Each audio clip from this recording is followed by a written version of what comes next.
என் அப்பனே கணேசா, ஹரஹர சங்கர ஜெய ஜெய சங்கர, ஹரஹர சங்கர ஜெய ஜெய சங்கர. குரு பிரம்மா குரு விஷ்ணு குருதேவோ மகேஸ்வரா, குரு சாக்ஷாத் பரபிரம்மம் தஸ்மை ஸ்ரீ குருவே நமக. இன்னைக்கு நான் எடுத்துருக்கிறது சாலக்கிராமம். சாலக்கிராமத்தோட மூல மந்திரம் என்னன்னாக்க, ஓம் நமோ பகவதே விஷ்ணவே ஸ்ரீ சாலக்கிராம நிவாசினே சர்வாபீஷ்ட பலப்பிரதாய சகல துரித நிவாரினே சாலக்கிராமாய ஸ்வாஹா. தயவு செய்து இதை பூரா கேளுங்கோ, அப்போதான் சாலக்கிராமத்தோட பலன் என்னங்கிறது தெரியும். ஒரு நிமிஷம் பார்த்துட்டு கட் பண்ணாதேங்கோ. சாலக்கிராமம் எப்படி இருக்கும்? கண்ணனோட நிறம் கருப்பு கலரில் இருக்கும், ஒரு சிலது சிகப்பு கலராகவும் இருக்கும். நம்ம இந்துக்கள் ஸ்மார்த்தால என்ன பண்ணுறோம்? கண்ணனா நினச்சிட்டு சாலக்கிராமத்துக்கு பூஜை பண்ணுறோம்.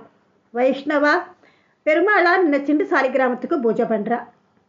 இது நேபாளத்தில் முக்திநாத்துங்கிற இடத்துல கண்டகி நதியில் கிடைக்கிறது. இந்த சாலக்கிராமம் இயற்கையாகவே அதில் திருமாலோட சங்கு சக்கரம் கதை தாமரை போன்ற உருவங்கள்லாம் தெரியும். சாலக்கிராமம் பலவித வடிவத்தில் இருக்குது. சின்னதாக இருக்குது, பெருசாக இருக்குது, மீடியமாக இருக்குது, நிறைய வேறாத்தில் இருக்குது. சாலக்கிராமம் பார்த்துருப்பேன். பெருமாளோட பல அவதாரங்கள் இருக்குது. சங்கு சக்கரம் கதை தாமரை இந்த வடிவத்தில் இருக்கிறதுக்கு பேர் கேசவன் சொல்லுவா. அந்த சாலக்கிராமத்துக்கு மொத்தம் 68 வகையான சாலக்கிராமம் இருக்கிறதா புராணம் சொல்கிறது. அதுக்கப்புறம் இன்னும் எத்தனை இருக்கோ எனக்கு தெரியாது. சாலக்கிராமம் இருக்கிற வீடு வைகுண்டத்துக்கு சமமாக பார்த்துக்கோங்க. கண்டகி ஆற்றில் குளிச்சுட்டு முக்திநாதனை பக்தியோடு வழிபடுறவாளுக்கு பூலோகத்தில் இருக்கிற வரைக்கும் சந்தோஷமாக வாழ்ந்துட்டு அதுக்கப்புறம் அவளுக்கு வைகுண்டத்தில் பெருமாளோடையே விஷ்ணுவோடையே இருப்பாளாம் அவள்லாம். மரண காலத்தில் சாலக்கிராமத்தை மனசால நினைச்சுண்டா போகிறோம். சாலக்கிராமம் அபிஷேக தீர்த்தத்தை ஒரு துளி குடிச்சோன்னாக்க யமதர்மராஜா மரியாதையை செஞ்சு நம்மளை புண்ணிய உலகமான வைகுண்டத்துக்கே அனுப்பி வைப்பணும். சாலக்கிராமம் திருமஞ்சன தீர்த்தத்தை கங்கா தீர்த்தத்தை விட ரொம்ப வசதி. சாலக்கிராமத்தோட திருமஞ்சனம் பண்ணிட்டு சாலக்கிராமத்தை அந்த தீர்த்தத்தை நம்ம குடிச்சோம்னாக்க அது கங்கா தீர்த்தத்துக்கு ஈக்குவல். சாலக்கிராமம் இருக்கிற வீடுகளில் தீய சக்திகள் இருக்கவே இருக்காது. அப்புறமா சாலக்கிராமம் பூஜை செய்கிறவளுக்கு யமபயங்கிறதே கிடையாதான். சாலிகிராம கல்லை நினைச்சாலே நம்ம பாவங்கள்லாம் பறந்து போயிடும். உங்களுக்கு பகவான் மேலே பக்தி இருக்கு இல்லை, எதிர்பாராத விதமாக உங்களுக்கு சாலக்கிராம பூஜை பண்ணுற பாக்கியம் கிடைக்கிறது. நிச்சயமாக உங்களுக்கு முக்தி உண்டு அப்படின்னு நான் சொல்லலை, அவள் சொல்கிறா பெரியவாள்லாம். சாலக்கிராம பூஜை செய்யறதா செஞ்சால் 1000 ராஜசூய யாகம் செஞ்சால் பலன் கிடைக்கும். நீங்கள் தினந்தோறும் சாலிகிராமத்துக்கு ஒரு சொட்டு தண்ணி விட்டு வைங்கோ. சாலக்கிராமத்தை வீடுகளில் வச்சு பூஜை செய்கிறவா அந்த ஆற்றுல எல்லா தெய்வங்களோட அருளும் கிடைக்கும். சாலக்கிராமம் இருக்கிற வீட்டில் நிச்சயமாக பகவான் வாசம் பண்ணின்னு இருக்கார்.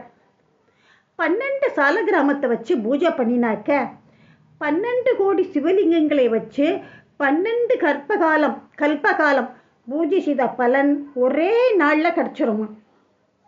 சாலக்கிராமக்கள் அபிஷேக தீர்த்தத்தை தலையில் தெளிச்சுண்டு கொஞ்சம் குடித்தாலும் போகிறோம். புண்ணிய தீர்த்தங்களில் நீராடின பலனும் கிடைக்கும் உங்களுக்கு.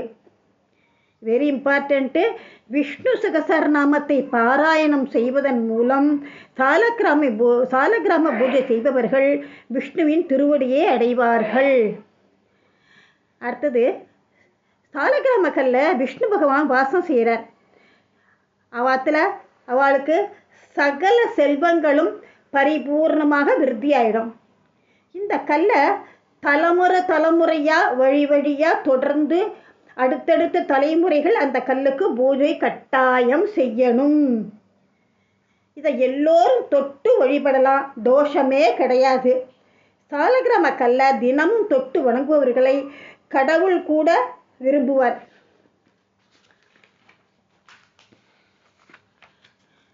சாலக்கிராமத்தை ஏதாவது ஒரு டப்பா அல்லது ஒரு மரப்பெட்டி பண்ணி அதுக்குள்ளே வைங்கோ. பூஜை செய்யறம்போது ரொம்ப எளிமை. சாலக்கிராம பூஜைங்கிறது ரொம்ப கஷ்டமான பூஜையே இல்லை, ரொம்ப ஈஸியானது. குளிக்கணும், மடியாக ட்ரெஸ்ஸை போட்டுண்டு சாலக்கிராமத்தை எடுத்து வெளியில் வச்சு சுத்த ஜலத்தால் அபிஷேகம் பண்ணி நல்லா தொடச்சிட்டு சந்தனம் இட்டு தூபதீபம் காட்டி ஏதாவது ஒரு நெய்வேத்தியம் பண்ணுங்கோ, துளசி இலையை சமர்ப்பணம் பண்ணுங்கோ. அவ்வளோதான் சாலக்கிராம பூஜை, வேறு ஒன்றும் இல்லை. இது பண்ணினா நமக்கு எவ்வளவு புண்ணியம் இருக்குன்னு பாருங்கோ. நீங்கள் எங்கேயாலும் ஊருக்கு போகணுங்கிற அவசியம் ஏற்படுறது, வெளியூர் போகணும்னு சொல்லிட்டுன்னு, அப்போ நம்மளால் சாலக்கிராமத்தை எடுத்துன்னு போக முடியாது. அப்போ என்ன பண்ணுங்கோ, ஒரு தம்பாளத்தில் பச்சரிசி எடுத்து நிரப்பி அந்த சாலக்கிராமத்தெல்லாம் அதில் வச்சுட்டு பக்கத்தில் ஒரு பஞ்சபாத்திர உதிரணியில் சுத்த ஜலத்தை வச்சுட்டு நீங்கள் ஊருக்கு போங்கோ. அவ்வளோதான் தேவை. சாலக்கிராம கற்கள் பின்னப்பட்டிருக்கு, அதாவது ஏதாவது உடஞ்சிருக்கும், விரிஞ்சிருக்கும். அந்த மாதிரி இருந்தாக்க செப்பு இல்லாட்டுக்க வெள்ளி கம்பிகை வச்சு கட்டி பூஜைக்கு தாராளமாக பயன்படுத்தலாம். தூக்கி போட வேண்டாம், தண்ணியில் போட வேண்டாம். ஆண் பெண் யார் வேணாலும் பூஜை பண்ணலாம் சாலிகிராமத்துக்கு. அவ்வளோ புண்ணியம் யார் பண்ணினாலும் சரி. பாக்கி இருக்கிறத நான் அடுத்த வாரம் சொல்லட்டுமா? நன்றி, வணக்கம்.